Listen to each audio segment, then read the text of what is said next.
What's going on, everyone? A very happy new year to you all, and welcome to 2024 here on Bayou Gold Guy. I am Bayou Gold Guy, and yes, we're in the once in every 4 years where we have to make up for taking off early the last 3 years and get an extra day for a leap year. So, yes, we're since you're boy, since we have 365 and 1/4 days, so we have to make up those 6 hours we've taken off early for the last previous three, this one. So we have a extra full day, the 29th.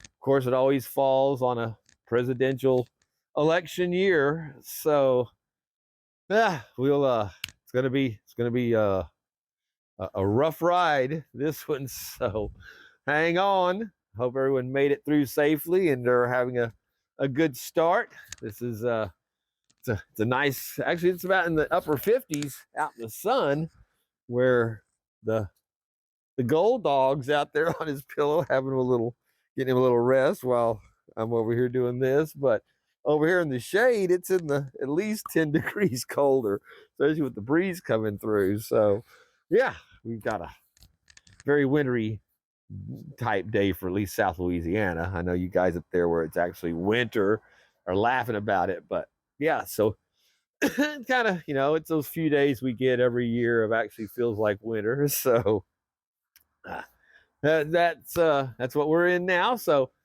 like I said, welcome, and this is like I said, the first video for 2024, and that is courtesy of Mr. John R. Prospecting. It's some the we're reviewing, actually going back and retro some pay dirt that you can't get anymore. Actually, it's right at a year right now since it ended.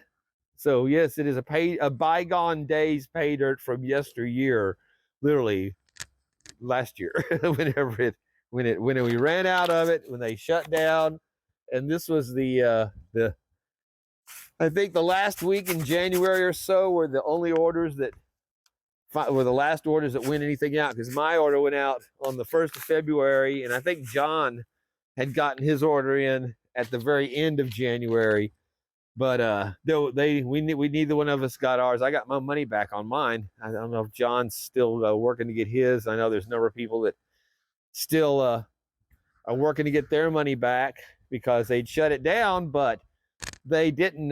They finally announced it after a couple of months of continuing to take orders, and people kept saying, "Where's my orders? Where's my orders?" They haven't come. And Lynch is known for taking a long time, but nothing like this. And then after about a couple of months of that, I think it was by March or April, they put in a notice saying, "We are not filling any more orders. Do not order from our site. We're processing what we have, blah, blah, blah." But at the same time, if you didn't see that message, you could put in an order. They would take it, charge you for it, bill you for shipping, and take it out of your account with absolutely no intent of shipping it out. And that went on for at least another two months or more before the site was finally shut down, where you couldn't order at all.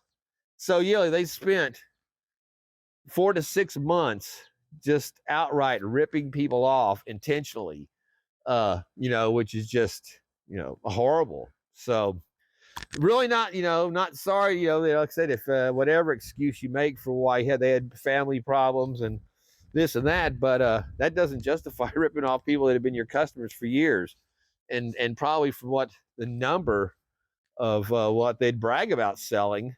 It's just it's crazy. But we did lose a couple of companies though last year that we do miss, which is Miners Depot, who ended up shutting down, and our good friend Mike Vendetta decided to take a break. So we don't have that. That's one that was going to be filling the notch for the absence of Miners Depot, for sure, a lot more.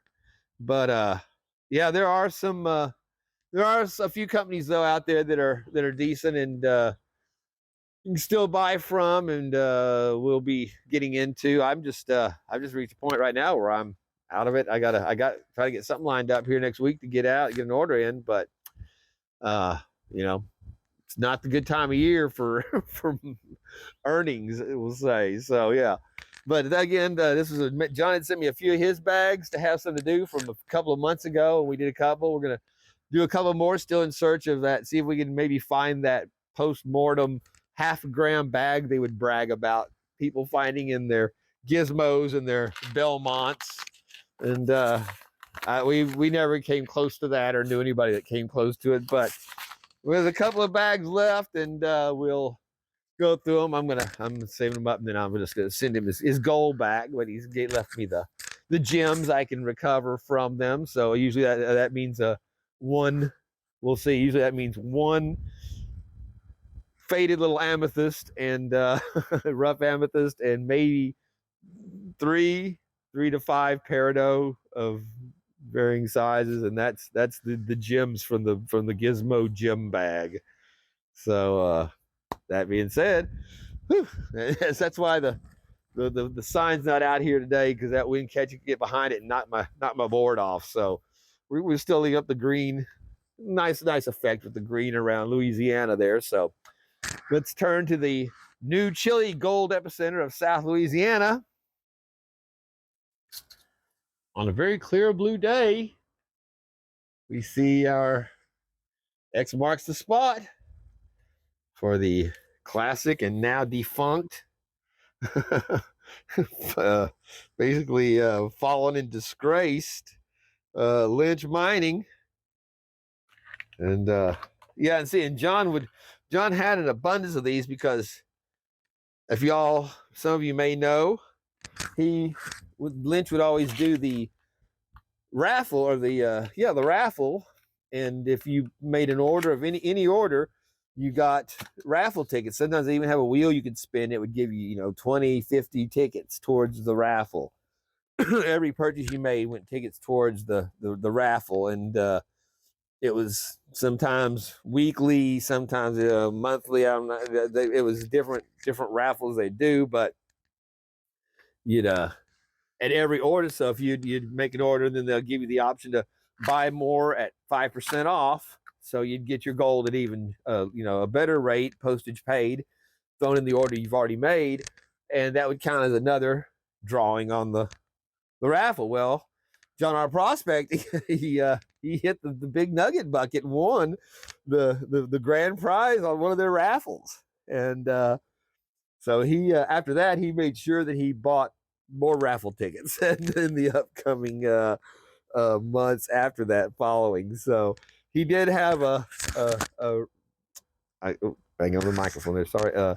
He did have a reserve of some lynch. Plus, he's got some really nice big lynch bags, lynch balls and stuff to do that are some heavy grammars. So if he ever gets to doing pay dirts again, we'll get to see those.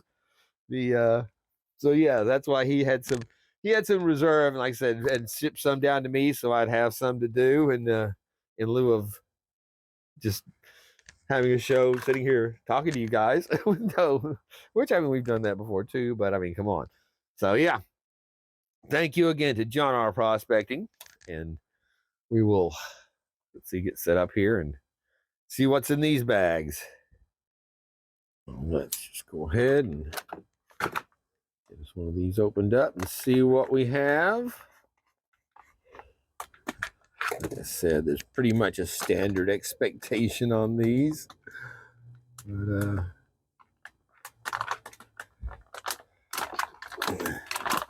they were one of the, you see a peridot showing up right there first thing, but they started out, I mean, whenever I first found out about this stuff, basically 3 years ago in March, I'd never heard of it at all, or knew it existed, and thought it was, a joke and some kind of a rip-off, expecting you're going to have, there's our gratuitous expected. It's actually got a little bit of lavender color to it amongst the clearness. Another little peridot.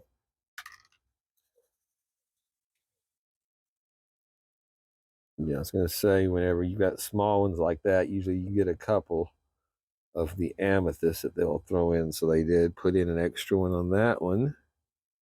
But there's a list of, you know, potential, what you might find in this gem bag. And it lists everything from, you know, sapphire chips to, you know, tourmaline and citrine and um, uh, turquoise and just on and on and on. Apache tears and you do not find anything except for pale amethyst and peridot when you buy the GIZMO small bags. Whenever you upgraded it to the 1 gram bag, then you would find your gems plus maybe you know, an odd something else, maybe an Apache tier, maybe I don't think it might have gotten some ruby chips, small ruby chips in with that one. And then whenever I went up to the next one up, which was I can't remember now. I think it was like the 140 or something like that. But of the GIZMOs, and that one actually had a bunch of ruby chips and bigger, you know, stuff. But again, nothing amongst all the stuff that it would say on the list that you could get from them, and which was actually kind of cheesy because they would sell bags. They sell bags of peridot. That's where I would buy my peridot for my pay dirts, was from them. But they'd have the bag. You could buy, you know, a bag of peridot. You could buy the bags of turquoise or of, you know, ruby or of this or of that. And so, you know, to drop a rock in on some of these would not have been that big of a thing to do, instead of just always the same limited, you know, stuff. But like I said, these were $17. So a $17 bag and a little bit of gold and some gemstones, you know. And then you have a little bit of magnetite mixed in there with this. I forgot I got my second sleeve now, which keeps it from crawling up my hand as much. So yeah, we got a little bit of black sand, which was always another reason getting these smaller bags were good at this. And the original Lynch was pretty much loaded with black sand, and so was the Vulture was a good bag. The 5-pound Vulture bag for $17. You just couldn't beat that. For you only got as much gold as you got in this little bag, but it was fun getting it out, and you get a good supply of black sand out of it. So I did several of the Vulture bags, and I always liked those. So Lynch was, you know, like I've said it a number of times, I don't blame the gold. The gold's not at fault. It's the crappy ass people that you have to deal with over it that you know, I never blame the gold. So we love the gold. But yeah, these were always consistently basically 0.21 to 0.21, I mean 0.18 to 0.21.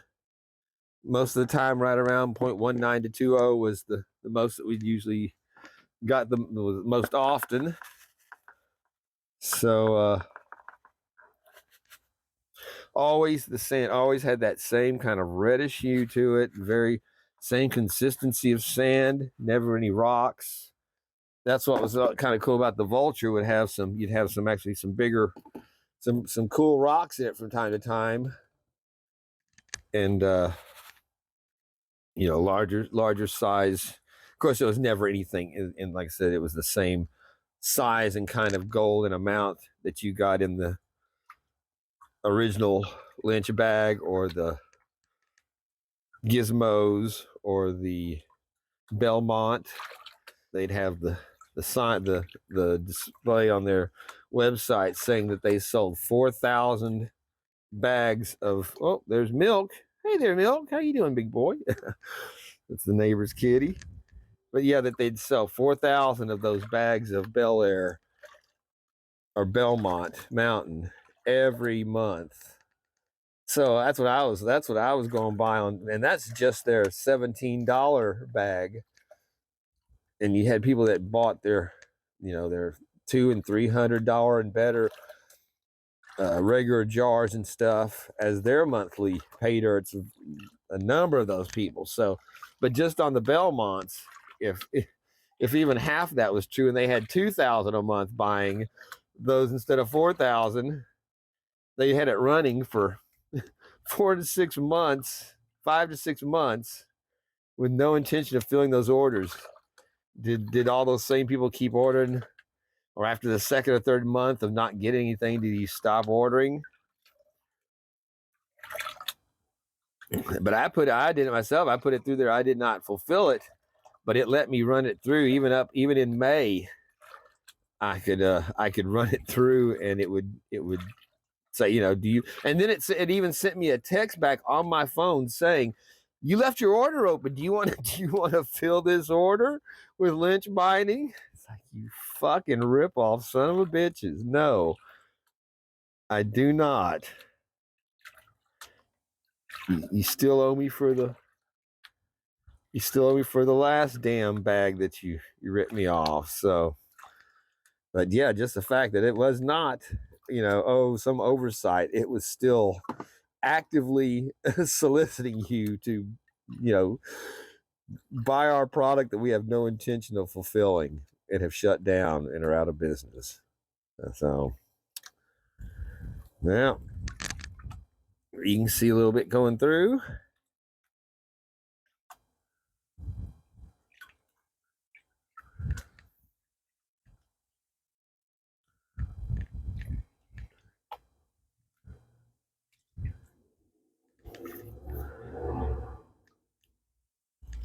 But yeah, you'd think if they were moving material the way they said with that company and the amounts of gold that they were handling, I mean, for that matter, that gold, man, none of this gold might even come from Arizona at all. It was always so cleaned, and it had been.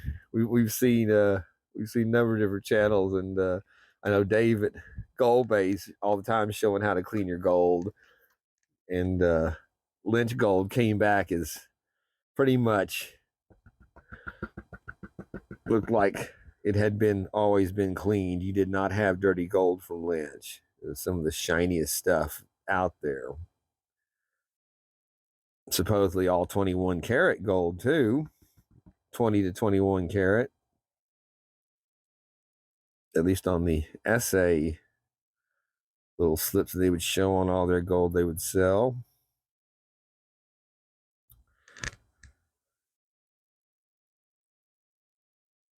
But yeah, it was always pretty uniform. That's what was unusual from the last bag that I did of this stuff from a few months ago, whenever it was, that had, instead of gold like this that we're seeing there, it was loaded with super fine, just short of some flour gold level, super fine gold. And you just don't get that from Lynch, any Lynch gold that I'd ever seen done or had done myself. I mean, you might get the occasional tiny speck or something that would show up in there, but that was very unusual. So I was talking to John about if it was like, maybe if that was just the end of the, like the pan that they were dumping out their gold in, and that was remnants, because it didn't weigh. I saw that little piece float. That reminds me. See, even a chunk that big there lifted up and wanted to float around. It's not just super fine gold that can float away. Small gold like this can lift very easily and float out on you. Of course, if you're not on the stream, you've always got it in your pan, and you just go back and I don't show it, but I always, no matter what, go back through my tailings And usually, depending on the site, like Lynch, I never find anything that. Although in that last one, I did, like I say, with that super small stuff, I did have some that had gotten by me because I wasn't expecting to be looking for it until I saw some. But by then, I'd already washed a little bit of it away, being too aggressive. So yeah, you had to really refine your strategy on it when it was that way compared to what you normally have for Lynch. But there you can see we have a nice little batch there. So we'll put that one in our new bottle. One from Vendetta from last year's Prospector's Ball. And then I'll double check this pan just to make sure that anything in here, they said there is no sign of anything small in this stuff.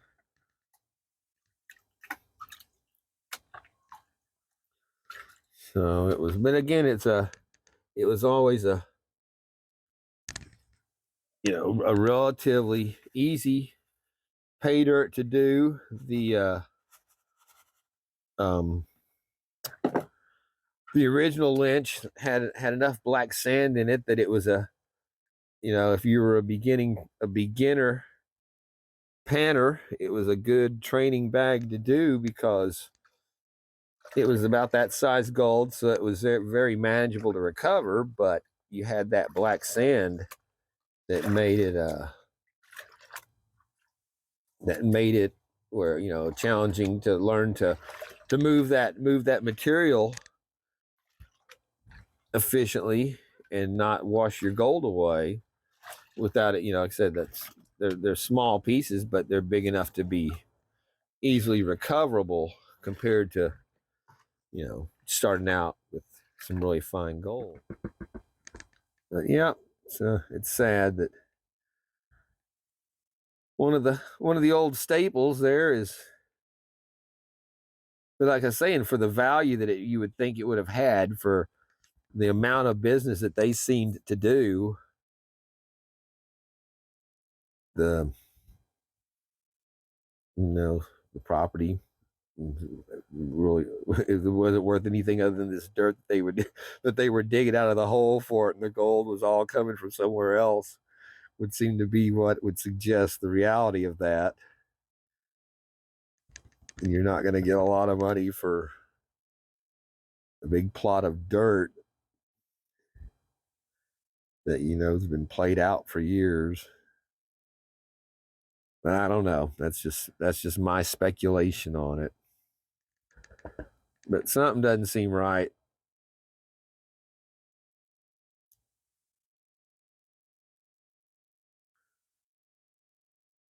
That's what John and I would always be talking about, is how can they always have so consistently the exact same dirt year after year, pay dirt after pay dirt.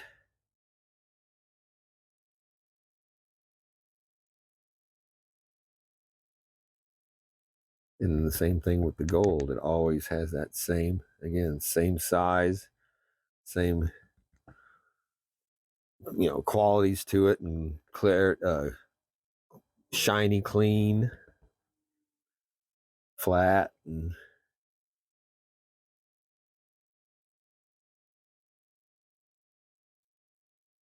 I mean, it'd be chunky, some little rounder chunkies too, but a lot of it is just like you see on this one right here again, the same kind of looking gold, pretty much flat, and looks just like it would if it was, 2 millimeters bigger or 5 millimeters bigger. It keeps its character at just about any size down to the microscopic level. It's pretty incredible. All right, we are down to the end of our bag here.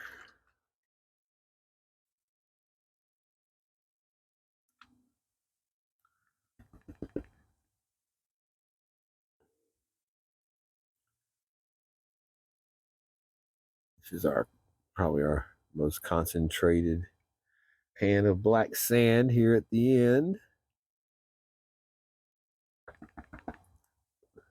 You see it's pretty dark. And we've gotten some pretty good pieces out so far. I wouldn't expect we have a whole lot left in here. See some popping up though.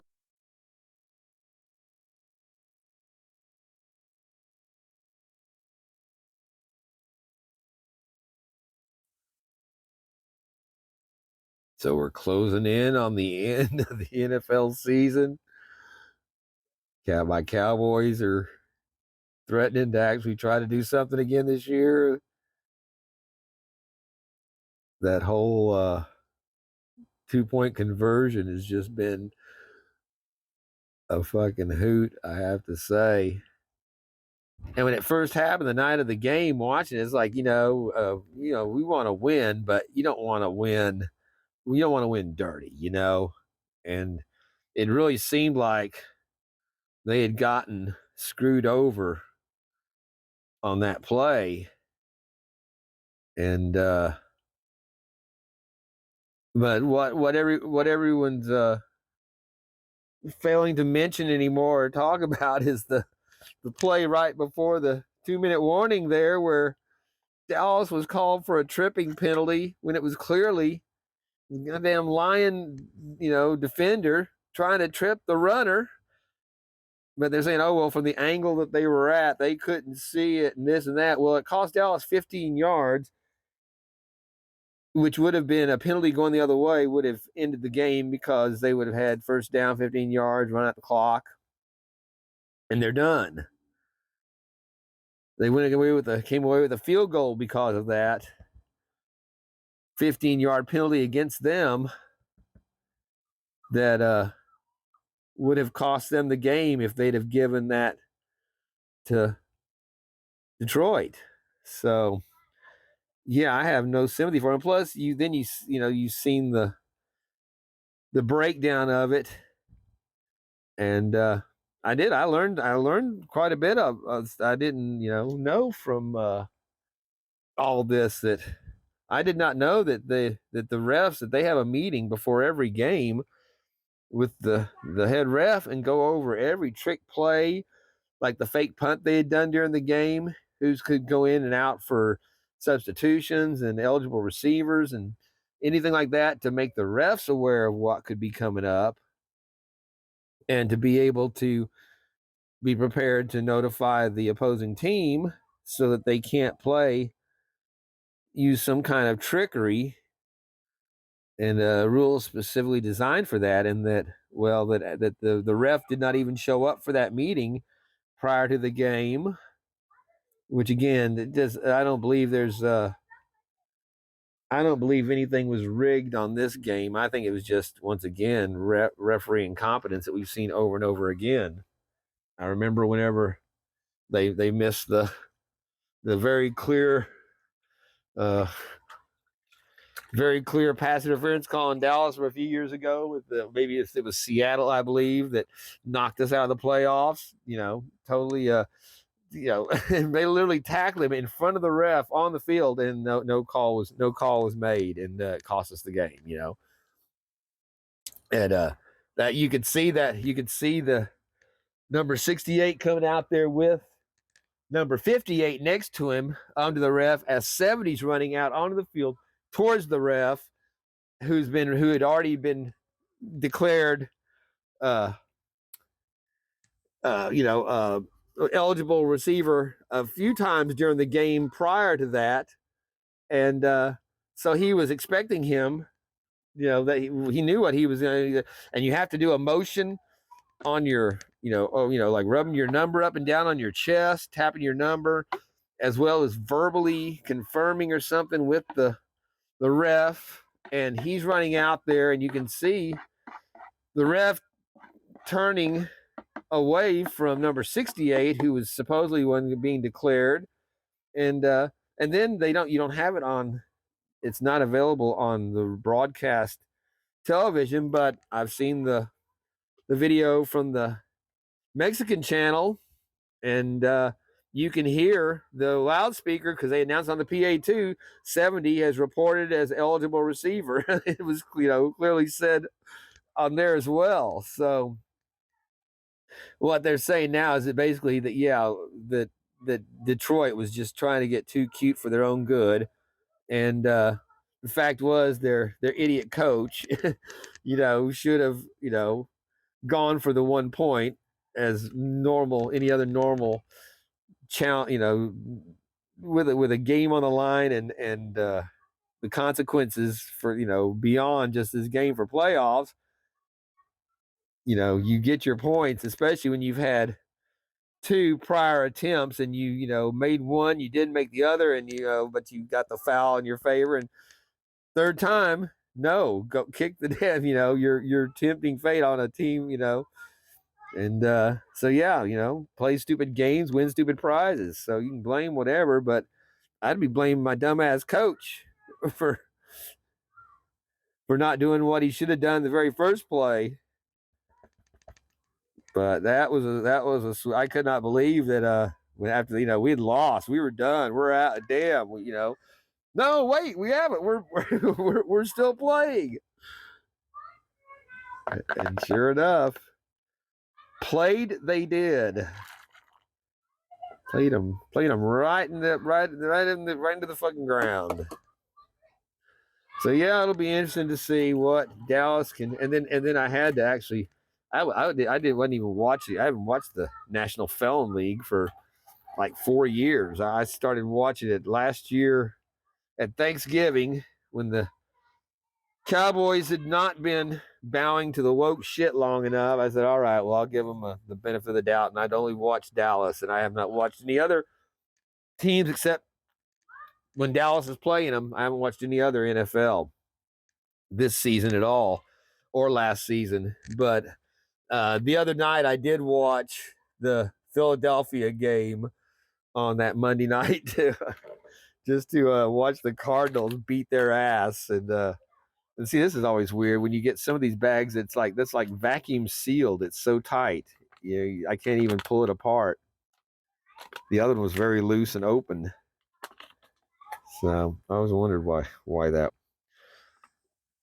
But yeah, big controversy over that, and but yeah, this same ref crew is the one that supposedly blew the call with a Chiefs game or something earlier in the season that cost the you know, the difference in the game. But again, no mention, no talk of that tripping call that they missed. It would have cost Dallas. But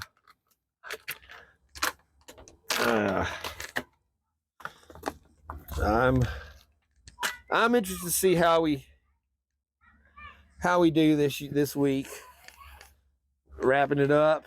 But yeah, just the fact that the lowly Cardinals, the same team that beat us, ended up beating the Eagles. That was a fun game to watch, I'll admit. So this is our second bag here, and you can see we've got some. We'll probably only have one piece in this one because that is a nice big chunky there of amethyst. We'll just keep it with our others. And then you can see they've got a couple of different versions of the peridot in here. When I first started getting this, it seemed like I thought maybe those were Apache tears, but actually they put in polished peridot, and then like that one there is a rough peridot. That's what I would order from them in the bag at, you know, $40 for like, I don't know, it was like 10 ounces or 15, maybe a pound of the peridot, which seemed like a pretty good price for what they want for them at the, you know, out of India on the gem sites that we'd order them from, that John and I would get stuff from.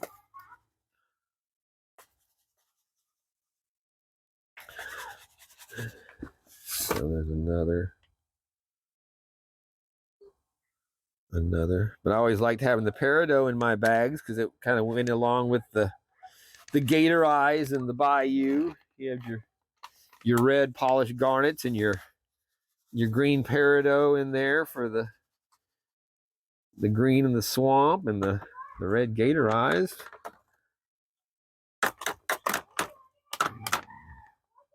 And I got in one bag of them just to try it out to see what they had. And I said I was very happy with the bag I got. So I was running just about out of it, so I ordered some more, and that's right when they ended their business. So yeah, that was it. Just that one amethyst. And like I said, usually about 5 peridot. I think we had 6. 1, 2, 3, 4, 5, 6, 7, 8, 9, 10, 11, 12, 13, 14, 15, 16, 18, 19, 20. Well, actually, we had about 8 or 10 there, it looks like, on each of those. They're small and varying sizes. So there we go. Well, we'll start on this one and go. Oh, let's see if we have the same.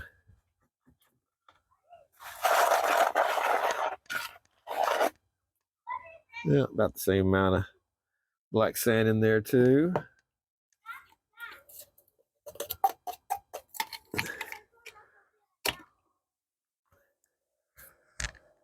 GIZMO's out here. The kids are playing next door.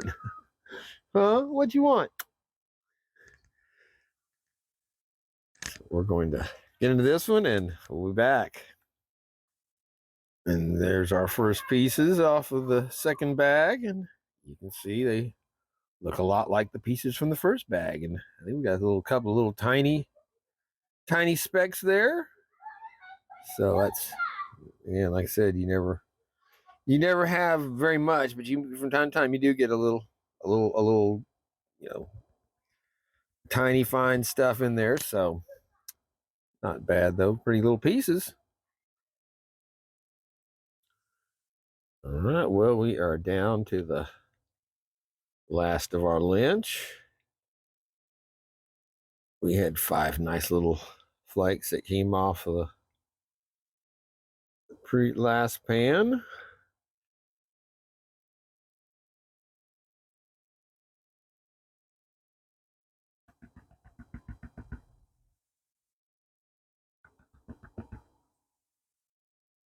All right, let's see what we got for the wrap up here.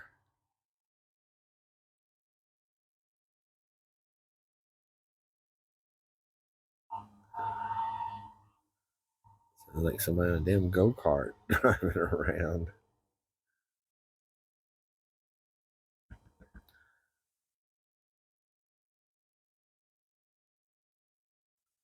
Actually, we had some pretty nice little flakes just like those that were coming out of this bag.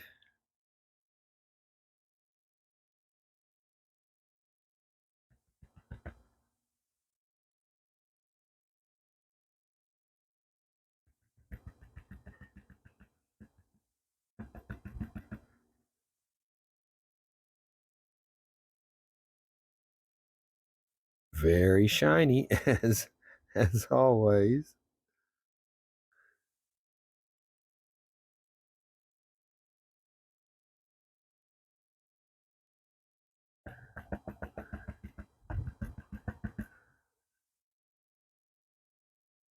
All right.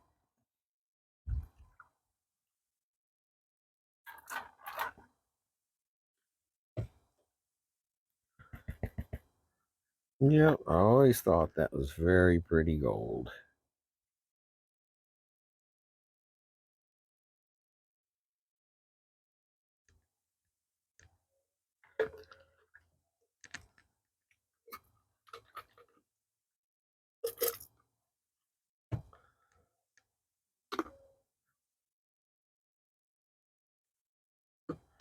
So there we have bag number 2.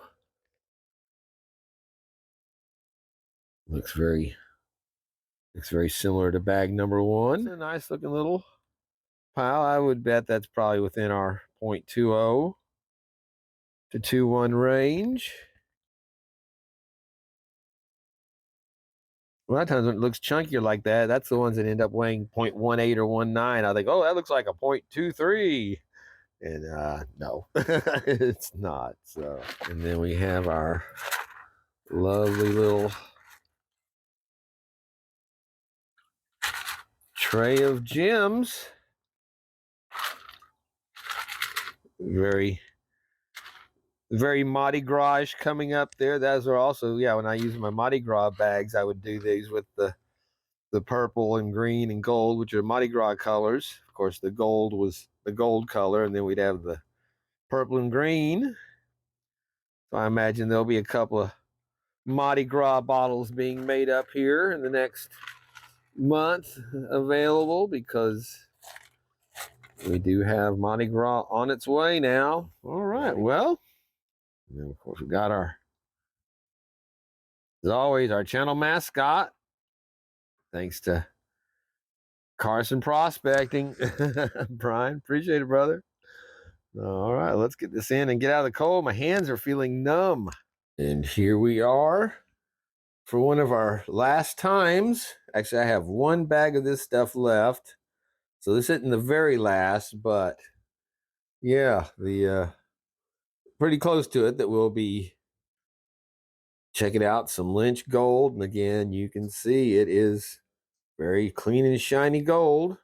That was the first bag right there, and there's our second bag.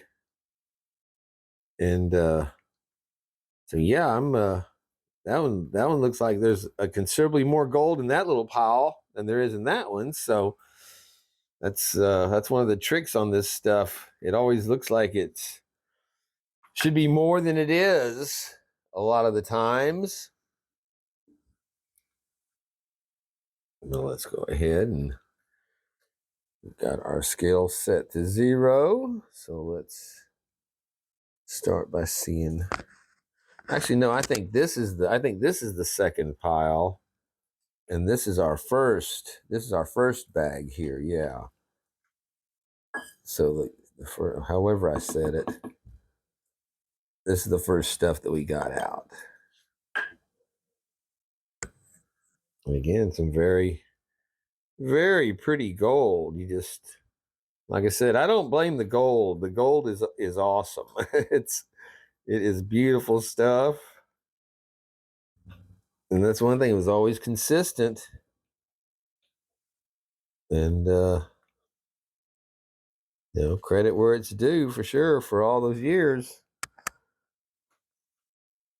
Too bad it was all undone at the end.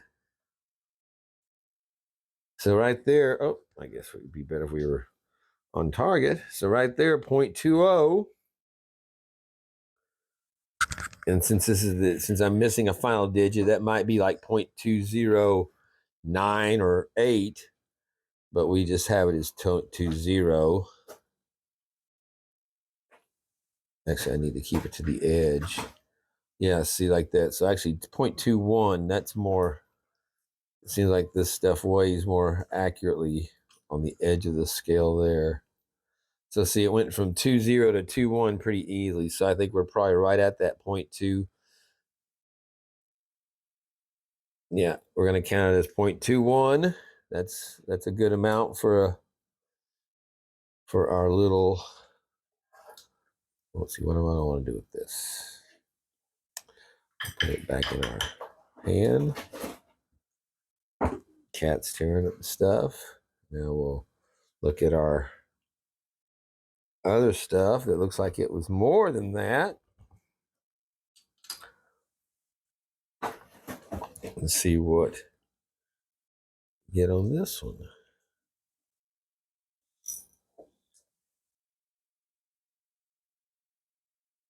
And it's weighing the same there.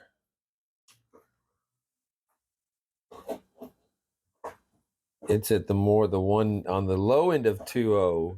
You can see it gets closer to 0.19 instead of the 21. So that would be probably about a 0.201 or 202. So still a very nice little batch on that one. So 0.21 and 20. We'll combine it together here.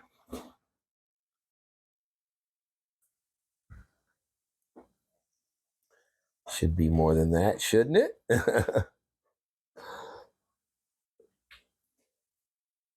So maybe both of those were on the thinner side.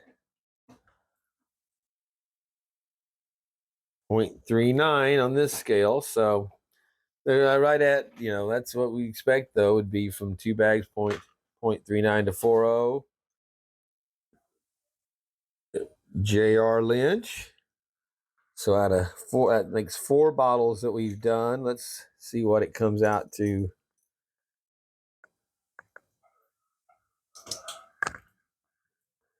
So it's on its way to hitting that gram for 5, which was what we used to count on. Always, you'd buy 5 bags, you'd end up with a little better than a gram of gold. So another, one more bag would be, that last bag would put it right over a gram. And again, it is that very beautiful gold.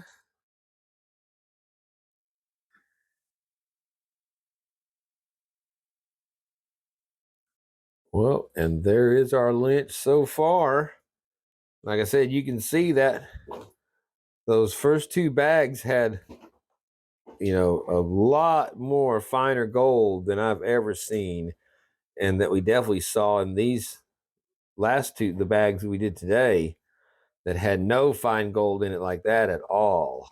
So that was what was really, really surprising to me on those first bags, was like I said, very, very uncharacteristic of Lynch gold in these small bags. But we do have some beautiful pieces there that make up our 4 bag total so far. And again, I'm gonna miss this stuff because it was always fun to do, and like I said, nice little bags, nice little bits of gold. So normally this would have been $17.80, I believe, something like that, for the bag. But then you have $10.50 shipping. So normally it came out to like $28 and $28, almost $29 was said and done for 0.2 of a gram of gold, which would put you down at about $15. $15 worth of gold on a $17 bag. 12 to 15, depending on the price of gold at that time. So yeah, and normally this was one of the better ROIs on some of their stuff, because it was like 70% ROI on these little bags. So it was fun and good to be able to get. But like I said, and some very pretty gold. So that was it for these, and I thank John R. Prospecting once again for sharing that with us. And we're going to use our John R. Prospecting funnel that he gave me years ago for his thing. Although you can see on mine, normally these funnels are much longer. I cut the tip down so you can get much larger pieces of gold going through there. Otherwise, you're always, anything that was of any size at all would get jammed up in there, and you'd have to dump all of it out backwards, and it would risk spilling some of your gold. So just a nice sharp, box cutter or razor knife, and you can cut it back where, instead of having that much of a tip on it, it's down to there, and it works much better. So appreciate that, John. And a nice little vial of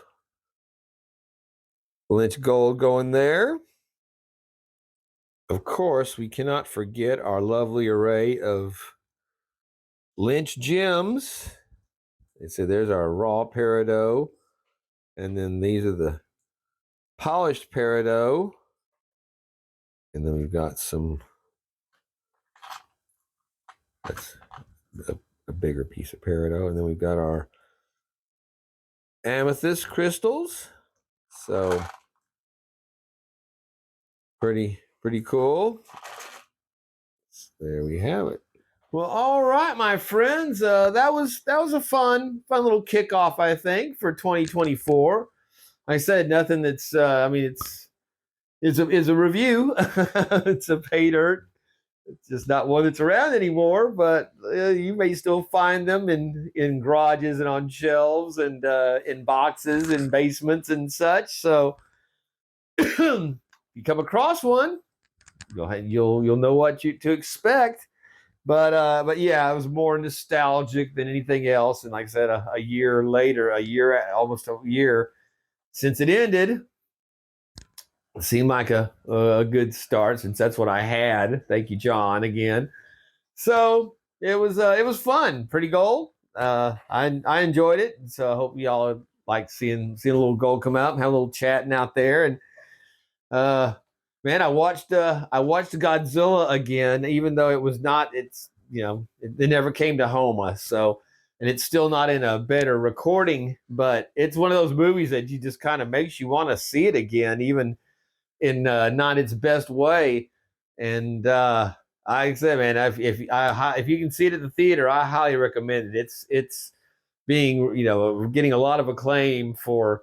I've seen some people say it was slow or this or that, and I was, it was a very compelling. Like I said, I kind of thought they were a little sympathetic to the Japanese, like they were victims of their government or what have you. And I'm sure, like many of them, some of them, there were people that were against it. But at any rate, like I said, it didn't really damage the movie, and you were sympathetic to the characters, the main characters that were Japanese, and just the whole spill kind of. It was a compelling movie for a monster for a, if you're a Godzilla fan, you should really love it. And if you're just a monster movie fan, you're gonna like it. And if you're one of those that really I really don't like the monster movie genre, it's one that might change your mind on it. So like I said, it's always the characters, the humans, that ruin the movie more than whether it's the cheesy monsters or whatever, the case may be. More often that made it intolerable was the human factors in it. So much like most of Hollywood, it's the human factors that are. So I don't know if y'all see this behind it. Have you seen these things out here? I had never seen anything like this. I mean, just check this out for the. It's like looking at the Star Wars Death Star going by there as they would pass, but I'm not even sure if that's even focused in. But yeah, 1 pound 8 ounces, a pound and a half of Twinkies, 36 inches. I measured it, 3 feet of Twinkies in a box, and yeah, I got this for $3.50 at Walmart. That was just the price on it. So 18 Twinkie packs, individually wrapped. Very cool. And the other thing that I'll be doing a video on the question of answering this question of what the hell is this that they're doing with Twinkies? What is a Twinkie latte, iced latte, Hostess Twinkie latte from the Dollar Tree. And I had just gotten this. I was up there. I have no idea what it tastes, but I'm going to do a little short on it just because I'm a Twinkie. I even have, actually, it's one that I'd gotten on discount. I don't know if y'all seen these, but the Twinkie bouncers. This is the Twinkie episode. The bouncers that they have, which are glazed Twinkies, like little bonbons.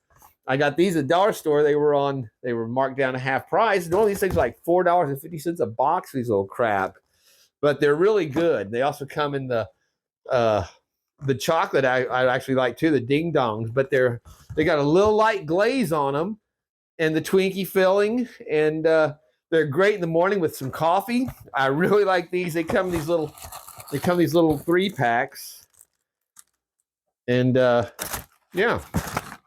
So I don't know what and then I had one that they has the Twinkie. It was Twinkie cake wrapped, dipped in ding dong chocolate, and that really wasn't very good. It was kind of dense to have the ding dong stuff on it. But yeah, they're coming up with all this new Twinkie technology here in the in the 21st century.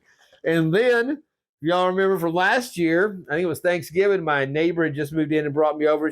This year for Christmas, on New Year's Eve, she brought me over a bottle.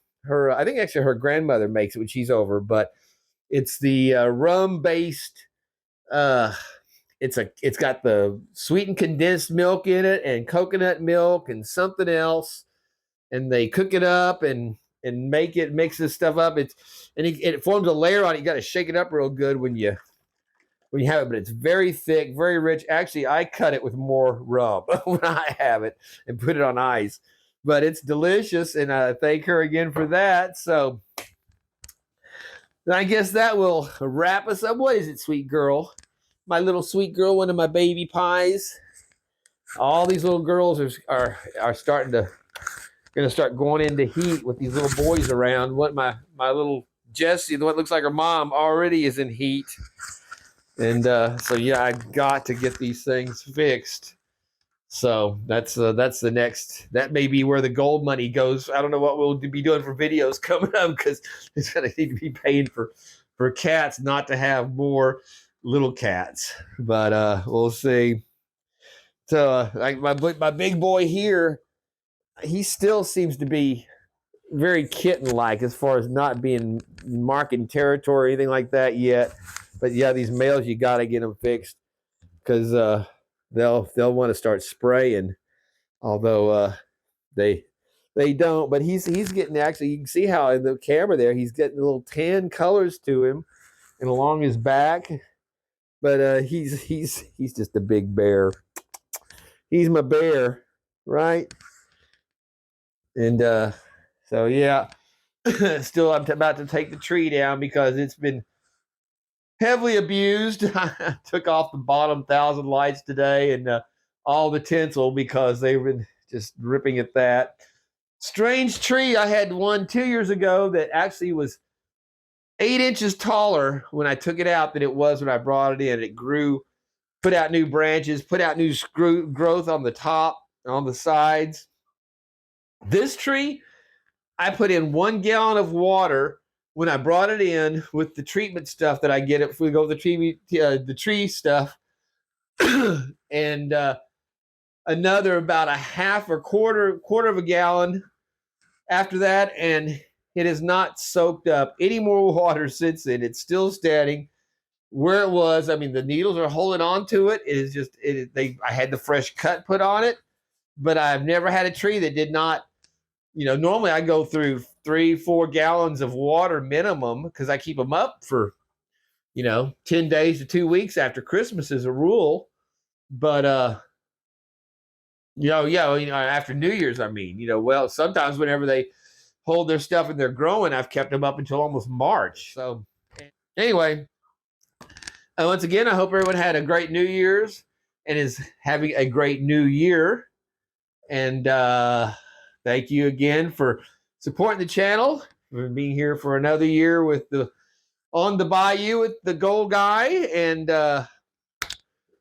if you have not yet hit that subscribe and like button, I would appreciate you giving that a tap if you were so inclined. And I guess, like I said, until the next time in the realm of gold, I guess we'll see how it's coming, but we'll be doing something. And look forward to seeing you again on the Bayou. So till then, this is Bayou Gold Guy saying take care of each other. Very happy New Year, and peace out, my friends.